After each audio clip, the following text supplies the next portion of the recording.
Still trying to herd all those ducks into a nice neat row before you get started with your business or project?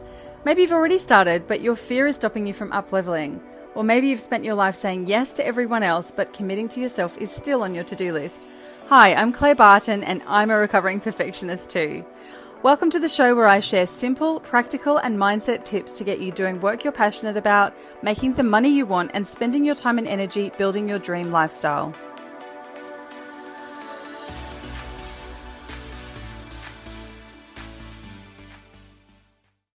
Hello, recovering perfectionists. It's Claire Barton here. Welcome to the show.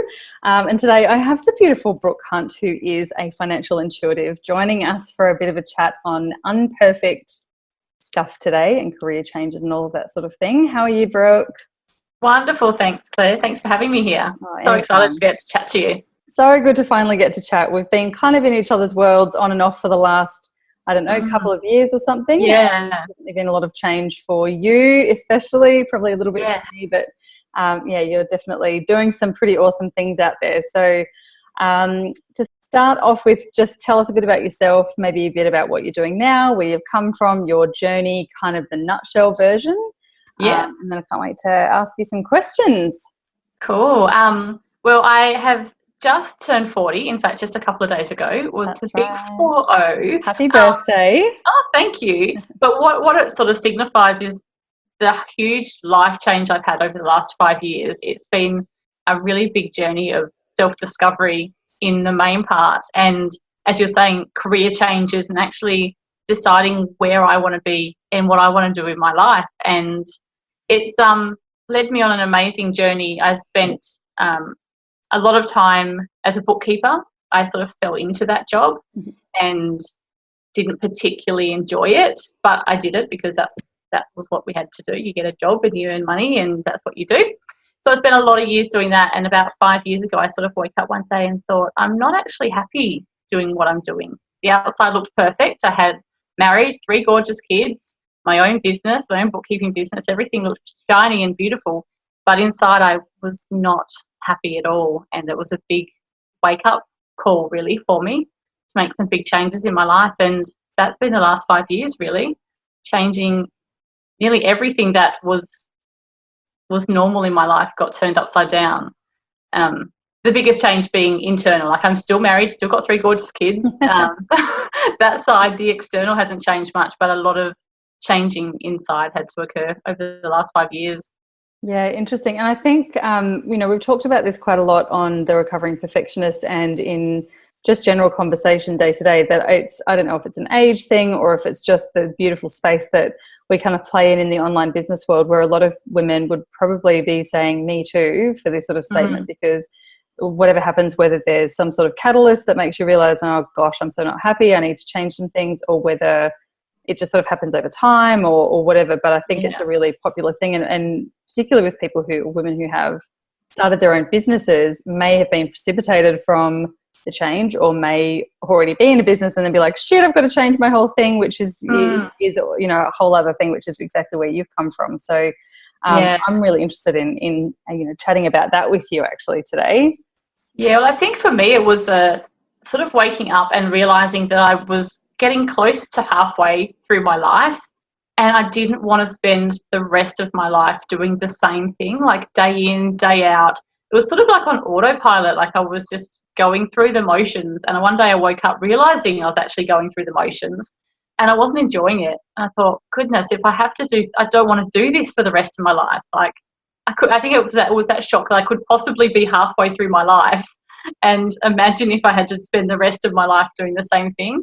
That was my big shock, my big wake. I just had like a ripple of goosebumps go across my body, because I think that's so resonating. And the older you get, the more things start happening, and you start realizing like, shit, this is fun, but also it's there's an end date sort of thing, unfortunately. And I completely agree. And there's a lot of talk about being in alignment with who you are and the authenticity and that sort of thing. And it's one thing to say, it's all good, I'm aligned, I'm authentic. But often it does sort of take a bit of a catalyst to go, no, I'm not, shit, what am I going to do about this? But then, even once you've realized that it's not what you want to be doing, or you're not leaving the legacy that you pictured, or you're not living the life and you don't want to, look back and think you weren't quite proud enough, or weren't proud of your life or whatever. But the really difficult thing is making the decision to adjust accordingly. Yeah, exactly. And when you're saying then about being your authentic self and being in alignment, like, they were all the words I heard, and I didn't actually get what they meant. Like, I thought I was. Like, I was like, yeah, I'm in alignment. Yeah, what do you mean I'm my authentic self? Of course, it's me. Like, yeah. But it's just been the last year that I really get it now. I get what to be my authentic self is. I get what it means to show people who I actually am, and not a facade of what I think they've always wanted to see.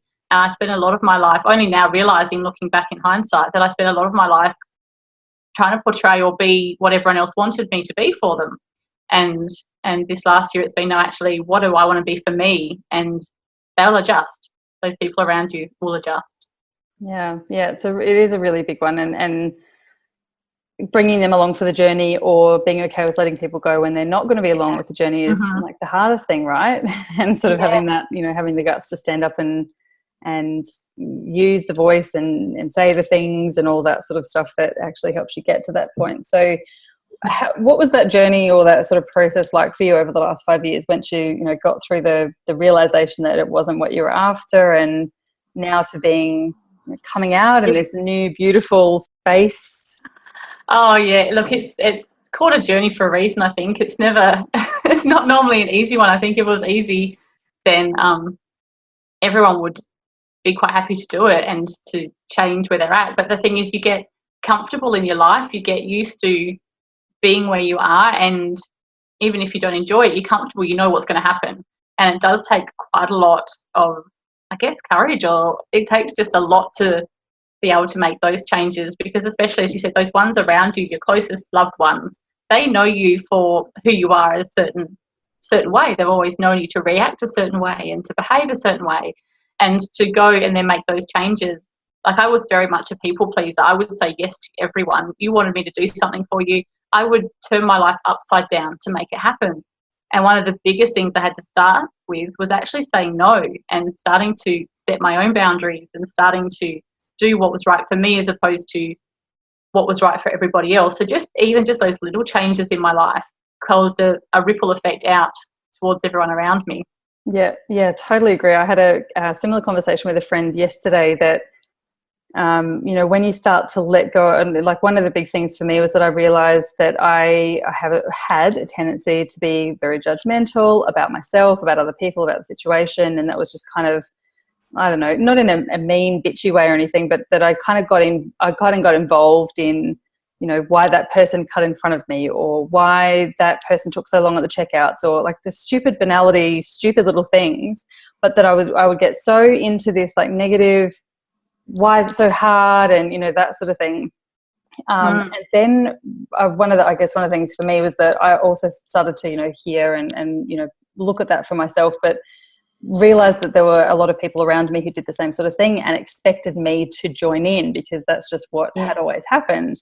And then realizing that and stopping that behavior, it elicits the most incredible responses from other people, don't you reckon? Like, sometimes there's some people who do the whole, oh, and you're supposed to go, oh, what's up? Oh, what's wrong? Well, tell me the problem.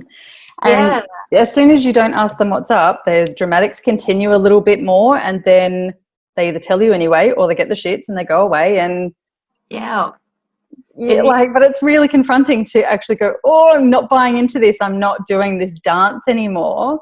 And that can be really confronting for other people and that sort of thing. So with that sort of stuff, did you find like there were some very specific conversations that you had with people when you were kind of undergoing some of these changes, or is it just kind of things that have naturally progressed and people have fallen away, or how? Look, I think a bit of both. Like, there's had to be quite a few uncomfortable conversations. As well as having my own bookkeeping business, I was also very heavily involved with a family business, which was one of the things I had to walk away from.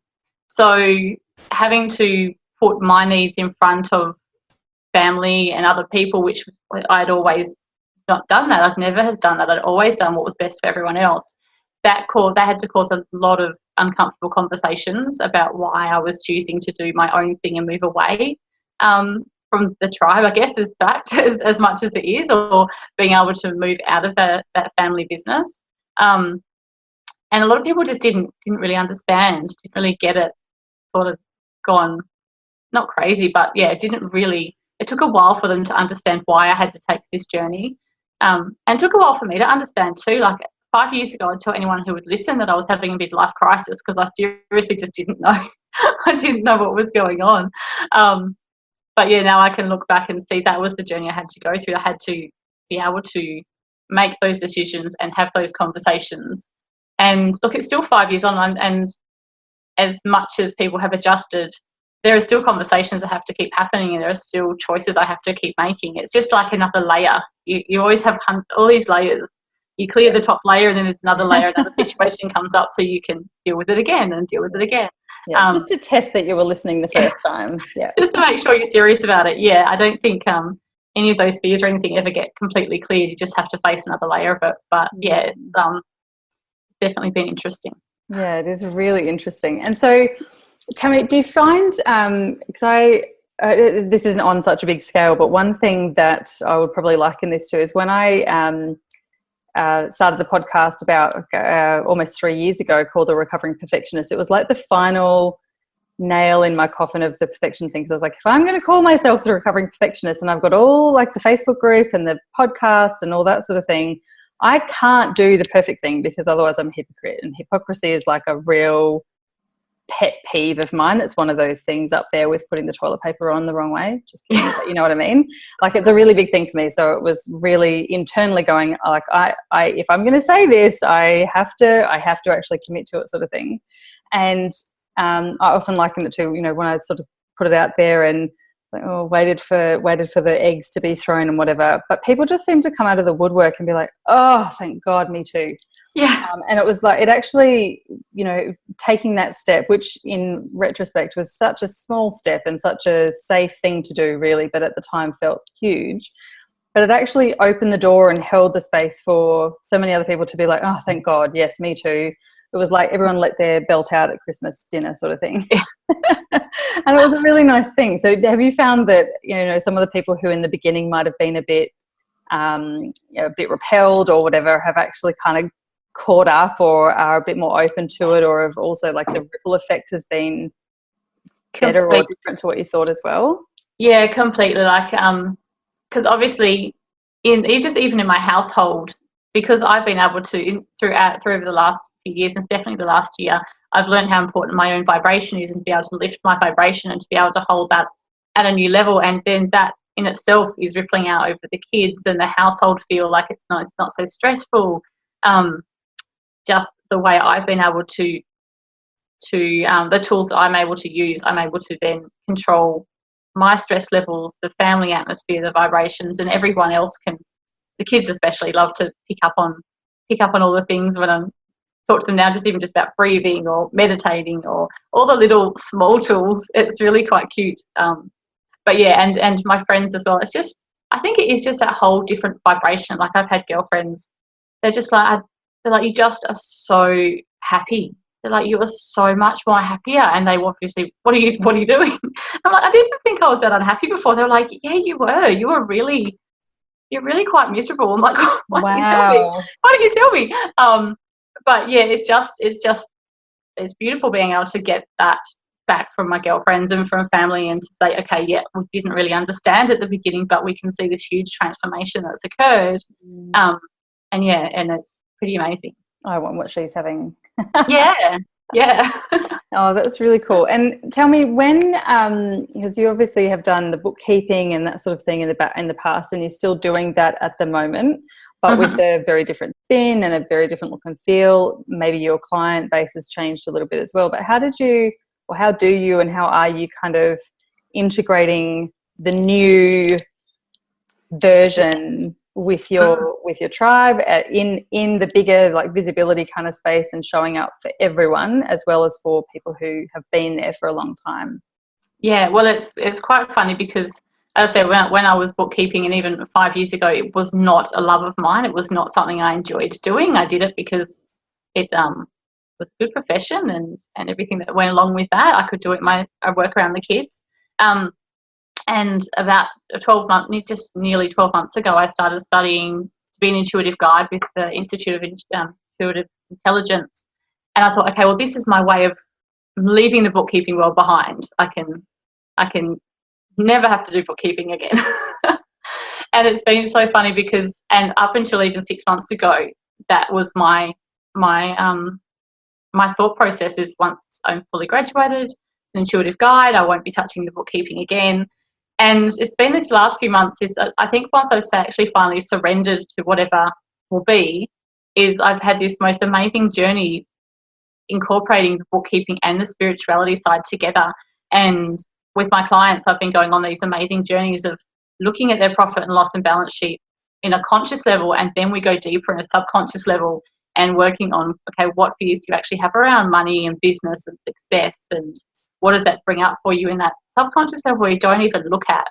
And it's been, it's just brought a brand new love into bookkeeping again for me, because it's so exciting to people come out of the session and like, oh my goodness, I didn't realise that's why I'm not making sales. That's why I'm not showing up. That's what the problem is in my business. But yeah, they had no idea before. So it's this gorgeous journey of looking consciously and subconsciously at both, the bookkeeping and then the spiritual side too. It's pretty exciting. Absolutely. So you've been able to integrate the two rather than having to have a camp over here and a camp over here. And I was talking to someone earlier today actually on a Batch It Crazy call where back in the day I was a remedial massage therapist 2 days a week in my own business, and I was an HR and operations business manager in a mid-size corporate consulting firm. So very different worlds, very different people. I dressed differently, I looked different, I talked differently, and I was petrified that one or the other might find out about like the other world, because I thought the corporates won't take me seriously if I'm like a woo massage, and the massage people will think that I'm here for whatever reason, I don't know what, but I just felt like there was that tribe and there was that tribe, and they must be kept at arm's length, and there mustn't be any crossover. Because I was worried basically that I just wouldn't be taken seriously, and like whatever, right? But at the time, I thought it was kind of the end of the world if there was any crossover. But more and more, there seems to be, similar to what you're doing, that you go, finally surrender. I think is the best word, is to just go, okay, like, right, you probably had all these nudges and you need to go and make some changes or whatever, and you go along and change it. But actually, it's not the thing that you're doing that needs to change. It's probably the delivery and the way and the next level, and actually showing up in the world with something that you're skilled at or gifted at or whatever, and bringing the whole holistic version of that. So it's not just you and any other bookkeeper who can do the same sort of thing. It's a totally different style of service and integration. It's not like bookkeeper on a pedestal because they know about money, and me over here because I don't. And I think it's really so needed, don't you? Yeah, and I can completely relate to what you were saying about keeping those two separate tribes. And in fact, it was only like the first 9 months of training to be an intuitive guide, I didn't tell anyone that I was a bookkeeper. Like that was sort of one of our modules was to do with money with like one of the gorgeous Laura Alcastasi, who's one of the mentors there. And it was only like after that I was like, oh, actually, by the way, I'm a bookkeeper to the rest of my sisters in the sisterhood. And it was like one of those things I thought, again, bookkeeping's not spiritual. There's nothing spiritual about bookkeeping.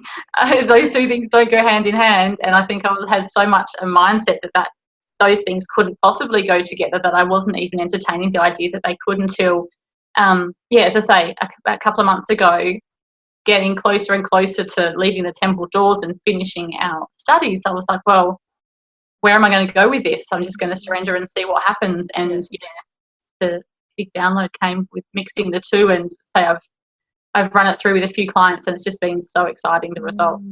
It's really fired me back up again about it. So exciting. Breath of fresh air, breath of fresh life breathes into what you were doing. And what about the future? What's your sort of gut feel on where it will go? Do you think you'll continue to integrate it or just see what happens? Yeah, definitely. I definitely will be integrating it still. Obviously, when we graduate, then I've got a whole other modality as well to pull into it, but it's going to be integrated even further. And yeah, I'd love to see a whole be able to train other bookkeepers into a similar field, and to be able to train schools of bookkeepers to do similar, because it's something that's completely different. It's not, I don't think there's much out there like it at the moment. No. Just say very much cranial led bookkeeping, or spirit-based spirituality. There's not much of a crossover between the two, and it'd be really exciting to be able to help so many more people be able to integrate those two parts of their business. And the ripple effect is that all of their clients then also get a more holistic service around their money and all of that sort of thing. Because bookkeeping, I obviously work with a lot of other women who have businesses, and bookkeeping and finances is almost always one of the bugbears that is like, I kind of sometimes collect receipts and they're in a shoebox, but I haven't even split my bank accounts. And there's definitely, it's like the thing that we're just going to shove under the bed and hope that no one asks us about. And then when a bookkeeper comes in, there's a lot of guilt and a lot of shame and a lot of money involved often, because it's such a mess to untangle and everything. Where exactly. I think the sort of thing that you're doing hopefully undoes some of that shitty fear that we have, or that a lot of people have, around even talking about money with someone, because it's like that whole cleaning for the cleaner thing. I need to organize my finances before I can get my finances organized. I need to do the bookkeeping before I get a bookkeeper, which is ridiculous. Yeah, but we've it's crazy. Had interactions with people who haven't been very supportive. And as you say that, and that is that whole all those fears underneath. Like there's consciously you're like, oh, I'm just too busy to do my bookkeeping, I don't really enjoy it. But it's when we dig down deeper and see actually under those layers of why you're doing that, like the fears that are making you decide you don't want to do it, or causing that like knot inside your stomach when you think about having to do your books. Like there's things so much deeper, and once you're able to clear those, face them and transmute them, it makes it so much easier and flow. And that's the thing, it's getting into that deeper level instead of just putting a band-aid over it and go, oh, I'm just not very good at bookkeeping, I don't really like it. I've never been good at numbers. I don't particularly enjoy it, so I'm just going to leave it there and just not even look at it. We go deeper and go, okay, why? What's happening? What's actually happening here? And that's exciting to be able to see that, because it's ancestral, and there's social conditioning involved, and there's your tribal, your family history as well. Like there's so many elements that can create actually what's happening underneath. Absolutely.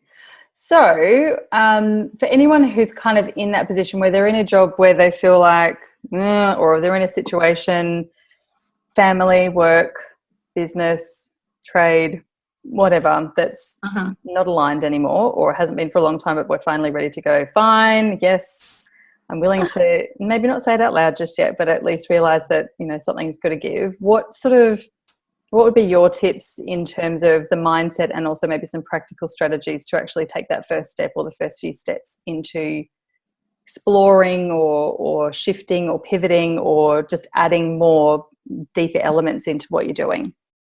I think the first thing to know is that you actually have a choice. And I know that sounds like a really silly, simple thing. But at some stages, I didn't even realise I had the choice that I could change my life. I could do something different. It's as easy, it's as simple as, it's simple, but it's not easy, is what I tell everyone. It's simple to know you have a choice. It's not easy to actually then take the steps to make the choice. But know that you actually have a choice to be able to change your life, and the world won't actually disintegrate if you make it and decide to change. I know what you mean. I always say, in fact, I said it way too many times at a workshop recently. I was like, you could do this, and this might go wrong, or this sort of thing. But did you die? Like that guy from The Hangover. And my sister-in-law actually sent me a photo of a bumper sticker on someone's car yesterday that said, "But did you die?" Oh my God. Live Yeah, and breathe. The world won't spin off its axis. No one died. It's okay. Even if you look a little bit silly, it's okay. It's the time of Facebook. It'll be gone in 5 minutes. Don't worry about it. yeah, exactly. And to be honest, a lot of the time it's your own judgment on yourself that Totally. holds you there than really what anyone else will say. So yeah, it's just knowing you've got the choice. Like every moment of your day, you've got the choice whether you react well to something or react badly to something. Like every single moment is a choice, and just to be conscious of those, start choosing how you want to live your life, make the choice for the best scenario and the best vibration you can hold through the day. And I think really I'd encourage everyone to get in touch with that spiritual side of themselves, to actually spend a few moments in stillness and silence and solitude. Like, we are so busy these days, life just runs crazy, and we don't ever give ourselves that time just to sit. Like, a lot of the time we don't even want to hear what's going on in our heads. It's like, keep busy so we don't have to. But I really encourage everyone just to, if you don't want to meditate, that is fine, but at least give yourself some silence and some solitude just to sit and hear what is going through your mind, and realize that, it's not always right either. Your head tries to control things, but it's your heart which is really crying out to be listened to. Oh, I love that so much. I can't agree more. I think there's a real gift that you give yourself when you can just observe the thoughts and not even judge the thoughts. And, I was saying again to a friend the other day, there was something that I was noticing that I was wishing for, which was an awful thing to be wishing for. But just observing the fact that I was wishing for this thing meant that something was going really wrong with the thing that I was like, I won't even go into it, but it was just really interesting to observe, like, far out. This is a little bit, I need to uncover this a little bit more than I've just been kind of picking at the surface. Yeah. Because I was able to observe the thought rather than feel like guilty for having the thought or whatever it was. That sounds really macabre. It wasn't as bad as I'm probably making it sound, but it was just a really, it was just a really interesting point to get to go, oh, really? Did that really come up? Like, it's almost like having a conversation with, you're in a child or you're in a mentor or you're in a whatever. And you're like, huh? Like, if another person said those things to you, you'd be like, hang on a minute, back that up and let's have a little chat about that sort of thing. It's really interesting. I think it's a really big gift to be able to give yourself that space. Definitely. And to try and drop out of your head and down into your heart, that as well is such a huge thing, because we normally let our head run wild, and we very rarely listen to what our heart has to say, and that's where our intuition comes from. That is the space that really we want to be leading our life from, but we've been brought up to not listen to it. You get told to trust your gut all the time, but if your head doesn't agree with your gut, you don't go there. It's always like, I really feel like I should do this, but my head says no, so I'll go with what my head tells me. Why does the head always win? Yeah, it always has. So I encourage you. Question. Can I pause you there, because I know you've got 3 littles, and I'm really interested in this. Like, my kids are 5, my kids are 6 and 4. There's 18 months between them. I keep getting them mixed up. But they're 6 and 4, and especially my eldest is very sensitive, and I feel like he's very intuitive, and I really want to nurture that. But I also am kind of like you, like clutching at straws and working it out myself as well. And I use things like, just listen to your gut or listen to your body, or, trying to work out ways to say, like I said to him the other day, sometimes you know things without really knowing them, and you don't really know why you just know them, and I'm like bumbling over my words. So have you got any tips, like if you're sort of nurturing that with your family, for how mums and dads can even support other people, i.e. the little people around us, to trust those sorts of things from an early age rather than having to relearn it at 40? Yeah, exactly. The main thing I do with my kids is more getting them to get in touch with that heart space. So to sit and evoke feelings of gratitude and love and joy, and have that connection with their heart there in that point. Because I say that's where your intuition comes from. If you can keep that connection open with your heart space, and your children know that they're free and able to speak what comes from their heart, or speak what their intuition says, and if they're safe to do so, that makes it so much easier. But with my kids, I'm always telling them, like, what does your heart say? What are you feeling? Like, if they're having a bad day or things aren't going right, I'm like, hey, let's just sit. breathe, and think of something that excites you. What's fun? What's joyful? Can you feel that in your heart? Can you make that bigger and more exciting? And it's really a feeling based with my kids at the moment, just getting them to tap into that feeling and realize that it can come from their heart. And that's, yeah, that is their space, where their safe space where they can create the most magical feelings. And the intuition side, I think when they get a bit older, I'll talk to them a bit more about it. But yeah, it's at the moment it's connecting into the heart, and what does the heart say? What does the heart feel? That's where I'm at with them. I love it so much. I love it. My kids are at the point where they're like, I want to be grown up and I want to be an adult. And we're like, no, you really don't. No. Why not? You just play, please play. And then I'm listening to the words coming out of my mouth and I'm like, I need to play more. Okay. Yes, yeah. Okay, gotcha. The other thing I encourage my kids to do as well is like, what do you love to do? Because when I grew up, it wasn't anything to do what you love to do. It was always study hard and get the best job you can get. Whereas my kids are like, well, what do you love to do? Let's do things that you love. That's what brings you joy. That's the ultimate question. What brings you joy? Let's do more of that. Yes. If you can live in that space of joy and happiness, goodness, like they say, you do what you love, you don't work a day in your life. If you can, so I encourage my kids, what do you do? What do you love? What brings you joy? Let's do more of that and see that where that starts in your heart, and let's just, expand it as big as possible. Oh, imagine the world that they're going to live in if everyone was like that when they're adults. Yeah. Oh, amazing. It would be amazing. Yeah. Awesome. Sorry, I interrupted you before and went off on a bit of a tangent. Any other tips for people who are starting? You might have gotten to the end and I was like, let's talk about this as well. So is there anything else, any other things that, if someone's feeling like, I feel stuck and I need to make some changes, but it feels scary? Just to know that in itself is your intuition. Yeah, if you are feeling stuck and you need to make some changes, your intuition's probably been telling you this for a really long time and you've not been wanting to listen to it. Yeah. And it's time to sit and listen and be open. Okay, all right, just guide me. What are my next steps? And it'll be amazing what shows up. Like I very much for ages was expecting an A4 memo from God of what I should be doing with my life and where, come on, the big universe, where is it? Yeah. And instead it was just following. I realized I just had to follow the breadcrumbs. Like it's just little pieces at a time, instead of having a complete freak out that you're not happy, you don't know what you should be doing, you don't know, like life just isn't right. Just ask what's next and follow the breadcrumbs as they turn up, and follow your heart.